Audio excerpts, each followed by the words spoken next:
Hey, welcome, all my right thinkers. Thanks for tuning in to check out your boy, P Farm. Thinking right out here in my lab, in the book where I do what I do for you. I got a nice lesson for you today. Let's go. Rightism, 25 rules to live by. Storytelling, story with a message. There's a message in the story for life. I give life lessons. I got a sun glare over here. I can't do nothing about that. I give life lessons. You tune into receiving them. I appreciate you. We got a good thing going. Let's do what we do. What's going on here? All right. What the hell is that about? Okay. What? I hope it's gone. Okay. Yeah, sorry about that. But I appreciate you. Let's do what we do. Right thinking mission, and I'm on it, is to enlighten, inspire, educate, and motivate you, the individual, to a higher spiritual level of enlightenment. Right thinking's way of life through mental and spiritual discipline, practice daily, will help and guide you to obtain your goal of spiritual enlightenment, aka know thyself. My mission is that all right thinkers know thyself. Your goal as the right thinker is to know thyself. See where we're going with this? Let's get that together. So I asked the question, do you know you? You will when I'm through.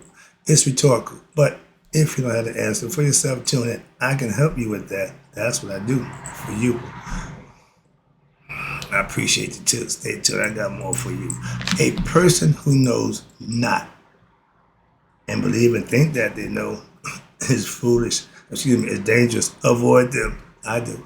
A person who knows and knows not that they know is spiritually asleep. I can awaken them. I'm the spiritual alarm clock here to wake you up with knowledge of self. That's what I do for you. A person who knows and knows that they know is wise. Follow them. All these persons reside in you. Right thinkers, know thyself and to my yacht, be true. Right thinkers, we have meditation technique number 3. Excuse me. And this is titled The Basic Serpent Power Meditation, and it's based on the ancient Egyptian wisdom text. Teaching, excuse me. The subject of what they call life force energy and the sublimation of your sexual energy, semen retention, into spiritual energy, years on your life, existed when thousands of years ago, where in Egypt, and prior to its well-renowned development in modern India, under the new name, you ready? Kundalini Yoga. We called it Serpent Yoga. Both of them deal with the serpent, okay? You see me do that a lot of times. That's Aset and that going up Asar's spine. That's the Caduceus. I got that broke out for you in a minute too, but that's the sign. That's a symbol we had around a long time. But we called it serpent power. Y'all called it Kundalini, chakras. We called it something else. Watch this. And it later appeared where in many parts of the world, but it did not find extensive documentation until the sages of India, who had composed a voluminous scriptures in relation to Kundalini Yoga. They broke it down, explained it to you so you can practice it. Okay? Now, since the topic of serpent power, yoga is so vast, a full treatment of it now would be beyond the scope of this work, so we ain't doing none of that. Okay, that ain't what this is about. But as in the Indian chakra system, there you go, chakras, okay, system. The ancient Egyptian, we called it Serpent Ra. That means the 7 spheres or the 7 spirits of Ra. Okay, the 7 spirits or 7 souls of Ra.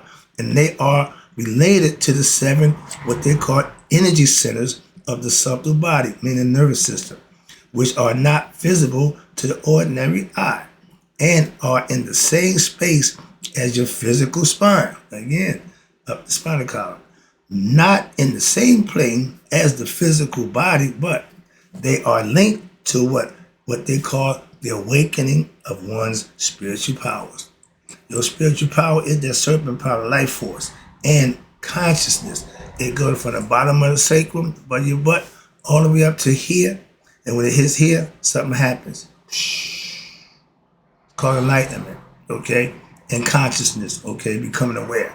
But as one progresses, here you go, on their spiritual path to reach evolution status where either purposely employing a yogic spiritual discipline, meaning knowing what you're doing on purpose. I didn't have that luxury. I found out the old-fashioned way. I just was doing it. I didn't know what I was doing. Had no control, just was doing, and all of a sudden something happened. What the what? So I got the awakening the old-fashioned way. I wasn't prepared. So my goal is to prepare you for that, because if you do it right, it's going to come. Moving on. But studying and daily application of your spiritual and philosophical scriptures and philosophy, and reflecting and meditating on them when daily, or learning through what? The process of old-fashioned what? Trial and error. If you don't have a spiritual preceptor, an advisor, you're going to haphazardly try things like I did, and some will stick, some will fall. But if you got somebody to teach you, all you got to do is pay attention and implement what you're learning. I learned that the old-fashioned way too. Okay, but these sensors, energy sensors, will automatically open. That's how mine opened. I didn't know what I wasn't about opening no damn chakra. I didn't know about getting awakened. I know nothing about that. I just was living right, practicing the philosophy, doing what I think I should do, and all of a sudden things start changing. So yeah, automatically. My mother-in-law, my spiritual advisor, she been living my yacht all her life. Didn't have a clue what it was. But as we exchanged stories, and she told me this, how she felt, why she did it, I said, that's called my yacht. Why? You don't feel good doing wrong. You are a good person by nature. And that's why we built to be like that. She didn't learn from no school. She didn't get that. No, she lived it. So I just break it down for her. That's our little thing we do. But when you become open, okay, that means you're doing something right. That serpent way, you hit the right note, what happened? It come out like that basket. The Indians knew that. They understood the serpent power. They just called it Kundalini. Okay? But that's allowing one to what? This is the kicker. To experience increasing communion with your higher self. I just explained it my way because I happened that way. I didn't know when it happened. I know now from reading and studying, that's what happened to me. That's what I did. Yeah. Did you know what you're doing? Oh, yeah, I do. Some people it happen by accident, or they just because they're living right, doing good, it happens. What? Automatically. Okay? For those who don't know, that's what happened. But you're communing with your higher self, aka God, and what? The purpose of raising one's spiritual power may be aided by what? Specific daily exercises such as concentration, proper breathing, meditation on the meaning of the spiritual symbols, and surrendering to the will of what? Your higher self. Boy, and my brother say, shut the front door. This is the thing that you do. Spiritual discipline people do. This is what good Christians do, good Muslims do, good Jews do. Same, they all do the same thing. Call it something different, but they all do the same thing. Experiencing it for themselves. What? Communion with God. Whatever religion you profess, don't care. But the communion is what counts at any religion. Don't make a difference. That's my point. And these daily techniques will allow you to transform your waking personality so that what? You may now discover your innermost self. God. This should be done under the guidance of a qualified spiritual master, aka teacher, sage, saint, somebody who knows, who can teach. If they don't do it, they ain't living it, don't listen to them. If your preacher preach a good sermon on Sunday, but don't do nothing the rest of the week, don't follow him on Sunday. Why? He ain't doing nothing the rest of the week. He ain't serving God. He's a God-fearing man. He should serve God every day. If you got a preacher who ain't doing that, you got the wrong preacher. Moving on. That's simple that. A teacher or master or preacher should be living their teachings, their preachers. That's what I'm saying. I'm hell-bent on my philosophy. I'm not giving it, I'm not changing for nobody. That's a whole bunch of people who know me. Oh, he ain't changed. Thank you. The energy centers that we call the subtle body are likened to what? Like a tree. If you saw the inside of your body turn upside down, it look like a tree branch, extending out to different parts and different areas, in which you, the aspirant, has to what? Climb through personality integration, learning every aspect of your personality, starting with the ego self, ending up with the spiritual self, which is Haru. You got Aset, intuitive knowledge. Neptet, mortality, understanding the physical life. Set, your ego self. Asar, the father, the spirit. Okay, you are the reincarnation of your father, but you got Anubis, represents your discernment.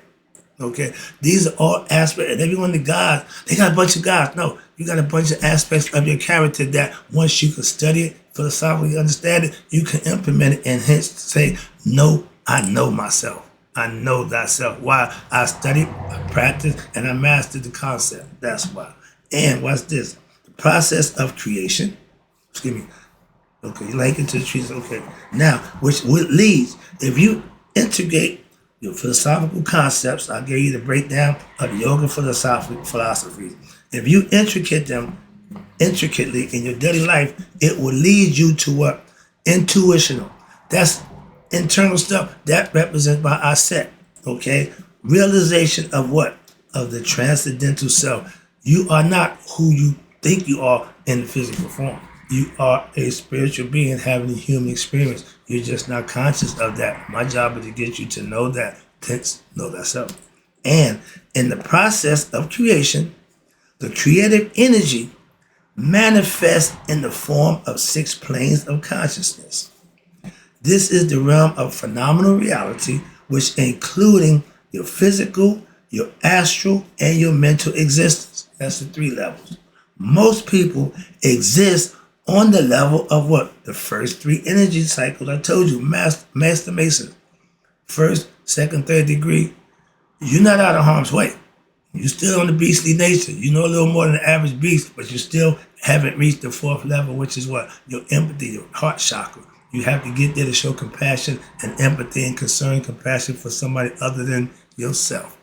The 3 degrees, you're still selfish. You haven't risen above that selfishness. Regeneration, understanding, and fight or flight mode. Those are all animal instinctive things. Human beings have compassion. That's why the heart chakra, that's why you see Ahmed biting at the 3rd level on the keys, the 7 rings. He biting between 3 and 4. Why? Because anything from 3 down didn't make it. That's why. And they call you energy centers. And it's called, when you reach the top level of 3 energy centers, the goal of this yoga is to what? Unite you with the 6 phenomenal conscious centers, which is with the 7th. The 6 is here. Open the 3rd eye. Okay? The 7th, or what they call the transcendental realm, meaning the spiritual concept, and become conscious with what? The absolute. You become one with God. Know thyself. Again. But this absolute is what various religions, watch this, the same absolute, same God, ain't but one, but you got various religions that refer to being different names, referred to by different names, such as the Kingdom of Heaven, okay, Egypt, Asar, India, Krishna, and over in Hindu, Brahman, and in China, the Tao, etc. Everybody got a name for God. That's not a problem. God didn't complain. So what I call God shouldn't bother you in one bit, not the least. It's how you serve him. What you call him, don't matter. How you serve him makes all the difference in the world. That's the difference. And the serpent power, which flows throughout thousands of your energy channels in the physical body, if any of your energy channels, the 6 that we worry about in the body, are blocked, what happens? Or oversensitized, now you have what they call disbalance, dis-ease, and it can arise, and causes illness in the mind and even in the physical body. There are 3 most important channels through which the serpentine life force flows. When they say serpentine, this is a picture of the Egyptian concept with Maya. These are the 7 rings of Maya. Okay, this is the Kundalini serpentine from the Indian, the yoga. And this is the original. See the black and white serpent? They're one serpent, but you see one side, the opposites, that's the true meaning of Maya. 2 opposites working together. And this the pole that they're going up, that's considered Asar spine. This is Asar, Aset, and Neptet. You see the wings, that's up high, they're up above, and the sun just at the top. Okay?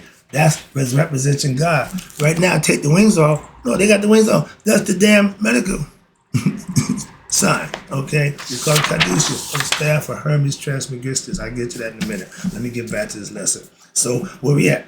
Now, when you got your energy, if your chakras aren't lined up, if they're out of balance, your body going to be in bad health. Your thought process is not going to be right. So now there are three of your most important channels, right? You go, through which what? The serpentine life flows.